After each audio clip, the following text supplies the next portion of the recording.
रात के करीब 2 बजे एक गांव में अचानक से एक बड़ी और लंबी इच्छाधारी नागिन रेंगते हुए घुसती है। वह बहुत गुस्से में लग रही थी और किसी को ढूंढ रही थी। कुछ ही पलों में वह अपने असली रूप में आती है। असली रूप में आकर वह और भी ज्यादा भयानक लग रही थी। आखिरकार मैं इस गांव में पहुंच ही गई। ये गांव को मैं तबाह कर दूंगी। ये तुम्हारी आखिरी रात होगी जब तक वो मुझे नहीं मिल जाता। फिर क्या था, वह नागिन एक घर में घुसती है और वहाँ एक आदमी को सोया देख फिर से नागिन बन जाती है और उस आदमी के पैर पर काटती है। उसके बाद वह आदमी वहीं पर मर जाता है। ऐसा करके नागिन बहुत सारे लोगों को जान से मार देती है। तभी सुबह हो जाती है। इन मौतों के बारे में लोगों को पता चल जाता है। पूरे गांव के होश उड़ गए जब उन्होंने एक दिन में इतनी सारी मौतें होते देखी। फिर अगले दिन भी मौतें रुकती नहीं, होती गईं, जो कि नागिन ही इनको मार रही थी। सभी गांव वाले सरपंच जी से शिकायत करते हैं, अरे सरपंच जी, हमारे गांव में ये मौतें रुकने का नाम नहीं ले रही। हर रोज 5-6 लोग मर रहे हैं और तो और उनके पैर पर काटने का निशान है। लगता है ये काम किसी भूत का है। आइयो सब लोग शांत रहो जी, मुझे 20 साल का तजुर्बा है। आइयो,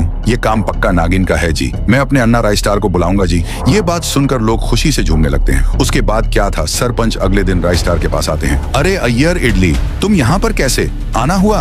अन्ना, तुमको क्या बताऊं जी, हमारे गांव में रोज 5-6 लोग मरते हैं। आइयो, मुझे तो लगता है जी ये काम नागिन का हो सकता। ए जी, आइयो अन्ना, तुम ही कुछ मदद करो। उसके अगले दिन ही राइस्टार बिन बजाते हुए पूरे गांव में घूमता है ताकि वह नागिन बाहर आ सके। एक जगह पर बिन की आवाज सुनकर वही इच्छाधारी नागिन बाहर आती है और अपने असली रूप में आकर गुस्से से कहने लगती है, ए तेरी हिम्मत कैसे हुई मुझे बिन बजा के बुलाने की? अब तू नहीं बच पाएगा। बंद कर इसको, वरना तेरा ऐसा हाल करूंगी कि तू 7 जन्म तक ना भूल पाए। ए नागिन, पहले तो तू ये बता कि लोगों को जान से क्यों मार रही है? क्या चाहती तू इस गांव से और इंसानों से? ये कहकर राइस्टार फिर से बिन बजाने लगता है।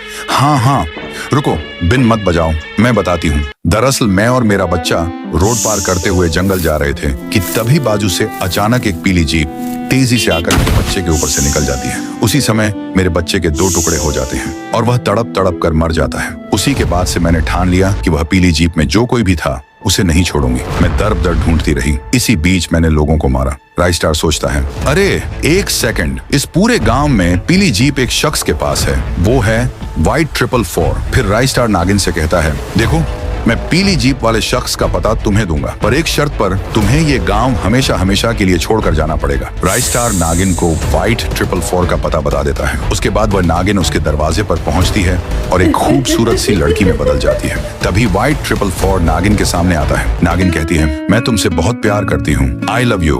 White 444 खुशी से कहता है, आई लव यू टू। तभी दोनों ऊपर चले जाते हैं। White 444 नागिन को गंदे गंदे इशारे कर रहा था। फिर क्या था, वह नागिन उसके बदन पर उड़ी मार के White 444 के बदन को गोल गोल घूमकर टाइट जकड़ लेती है और फिर अंत में उसे निगल लेती है।